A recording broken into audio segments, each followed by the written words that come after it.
श्री कृष्ण कहते हैं, मेरे लिए ना कोई मित्र है, ना ही कोई प्रिय है, ना कोई निर्धन है और ना ही कोई धनी है।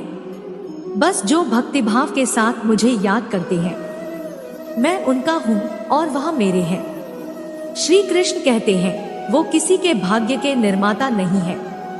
व्यक्ति खुद ही अपना भाग्य लिखता है। आप जैसा बीज बोएंगे, आप वैसा ही फसल काटेंगे। आप जैसा कर्म करेंगे, आपको वैसे ही परिणाम मिलेंगे। यदि विद्यार्थी मन लगाकर पढ़ाई करेंगे तो परीक्षा में सफल होंगे। इसीलिए हर व्यक्ति का भाग्य भी तभी बदलेगा जब वो अपना कर्म करेगा। श्री कृष्ण कहते हैं, जो होता है अच्छे के लिए होता है। कभी कभी विपरीत परिस्थितियां हमारी वर्तमान स्थिति को अच्छा करने के लिए आती है। मन चंचल होता है, ये इधर उधर भागता है और किसी भी कार्य की एकाग्रता का दुश्मन है। लेकिन यदि यह व्यक्ति के वश में हो जाए तो इससे अच्छा कोई मित्र नहीं। इसीलिए मन को एकाग्र करना जरूरी है और मन को एकाग्र करने के लिए बस थोड़े से प्रयास और अभ्यास की जरूरत होती है। भ्रम और संदेह से परे जब भगवान आपसे प्यार करते हैं तो आप हर चीज से प्यार करते हैं। श्री कृष्ण कहते हैं, कभी खेत में किसी किसान को खेती करते देखा है। वह उसे सींचता है, उसे जोतता है, पशु पक्षियों से खेत की फसल की रक्षा करता है। परंतु एक बात का वह सबसे विशेष ध्यान रखता है कि कहीं खेत में खरपतवार ना उग जाए, क्योंकि एक खरपतवार खेत की सारी फसल को नष्ट कर सकती है। ठीक उसी प्रकार यदि वंश की कोई संतान खोटी निकल जाती है तो वो समूचे वंश का सर्वनाश कर देती है। इसीलिए संतान के लालन पालन में विशेष ध्यान देना आवश्यक होता है, क्योंकि संतान वो फसल होती है जो वंश के आने वाले इस समय को महान बना सकती है या फिर वंश का पतन कर सकती है। श्री कृष्ण कहते हैं, व्यक्ति को सदैव बुराई से बचकर रहना चाहिए। अगर कोई बुरा कर्म करता है तो वो कर्म आपको अपने जीवन में ही भोगना पड़ता है। जिस प्रकार बछड़ा झुंड में भी अपनी माँ को ढूंढ लेता है, वैसे ही कर्म का फल आपको हजारों की भीड़ में भी ढूंढ लेगा। ईश्वर कण कण में निवास करते हैं। छोटे से छोटे जीव के हृदय में ईश्वर का वास होता है। उस जीव को कष्ट का अनुभव होना ईश्वर को कष्ट का अनुभव कराता है। अर्थात किसी जीव को कष्ट देकर आप अपने ईश्वर को खुश कैसे देख सकते हैं। जो श्री कृष्ण का दास हो जाता है वो अपने आराध्य से ऐसे दिन ना दिखाने की कामना करता है।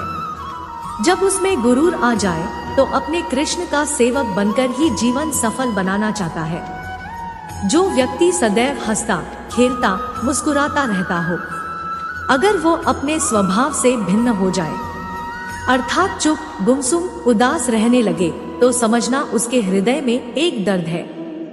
उस दर्द ने उसे कमजोर बना दिया है।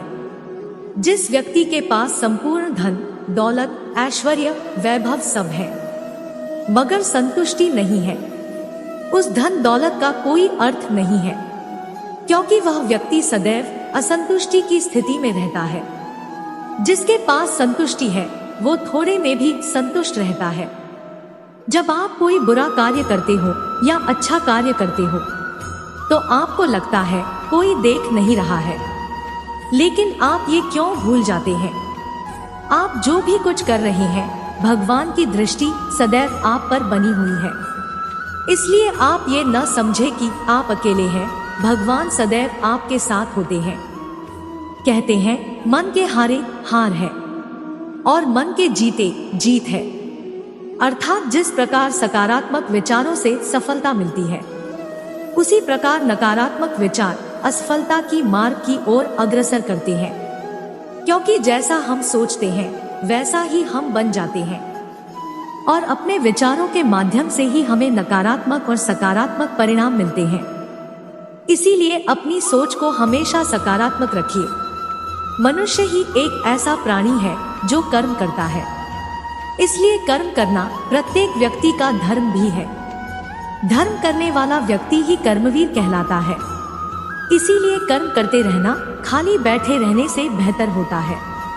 श्री कृष्ण कहते हैं, अगर आपको याद ही नहीं है कि गुच्छे की कौन सी चाबी ताले को खोल सकती है, फिर भी आप लगातार ताले को खोलने का प्रयास करते रहते हैं, फिर भी वो ताला नहीं खुलता है। अधिकतर लोग ऐसी परिस्थिति में अपनी आशा खो बैठते हैं। उन्हें लगता है कहीं चाबी खो गई है और वो तिलमिला जाते हैं, क्रोधित हो उठते हैं। परंतु उस समय धैर्य रखें, क्योंकि गुच्छे की अंतिम चाबी ताला खोल सकती है। कुल्हाड़ी का अंतिम प्रहार वृक्ष को काटकर गिरा देता है, परंतु क्या सत्य में कुल्हाड़ी का अंतिम प्रहार वृक्ष को काटकर गिरा देता है? आपको आपका लक्ष्य दिला देता है। नहीं, आपका निरंतर प्रयत्न ही आपको सफलता दिलाता है। जब आपका मन निराश हो तो अपने कार्य में दोगुने उत्साह से जुट जाइए, क्योंकि अनावृत बहता जल ही कठोर चट्टान को काट सकता है। सफलता का मूल है परिश्रम, प्रयास और आशा। श्री कृष्ण कहते हैं, आपको पूरे धैर्य और भगवान पर विश्वास के साथ अपना जीवन निर्वाह करना चाहिए। लोग अक्सर सच कहने से बचते हैं या डरते हैं, पर सत्य कभी छुप नहीं सकता, ना ही कभी मिट सकता है। हम कितना भी छुपा ले, पर एक ना एक दिन सच तो उजागर हो ही जाएगा। इसलिए जो बात सच पर आधारित हो, उसे कहने यह मानने से कभी नहीं डरना चाहिए। लोग अपने शरीर को सुंदर बनाने में लगे रहते हैं, पर आत्मा की सुंदरता शरीर की सुंदरता से कहीं ज्यादा महत्वपूर्ण है। शरीर तो नश्वर है, मिट्टी से बना है और मिट्टी में ही मिल जाता है, पर आत्मा अमर है, इसलिए आत्मा की सुंदरता पर ध्यान दो। आत्मा की सुंदरता स्वयं को भगवान में लीन करने में मिलती है। जो अज्ञानी व्यक्ति होता है, वो ये गलत फहमी पाल लेता है कि सभी कार्य मेरे द्वारा किए जा रहे हैं। ऐसे में उसमें अहंकार घर कर लेता है। परंतु इस सृष्टि में जो भी हो रहा है, सब कुछ भगवान के इच्छा से हो रहा है। अज्ञानता के कारण व्यक्ति में जब अहंकार जन्म लेता है, तो उसका पतन होना निश्चित है। श्री कृष्ण कहते हैं, जो व्यक्ति अपने अहंकार से भारी हो जाता है, जिसमें अभिमान भर जाता है, वो उस पत्थर की भांति होता है, जो भारी होने के बावजूद भी नदी की धारा में डूबकर अपना अस्तित्व खो देता है। अगर किसी लक्ष्य, खुशियां और सफलता की प्राप्ति में लंबा समय लग रहा है, तो हो सकता है आपको आपकी अपेक्षा से ज्यादा ही मिलने वाला है।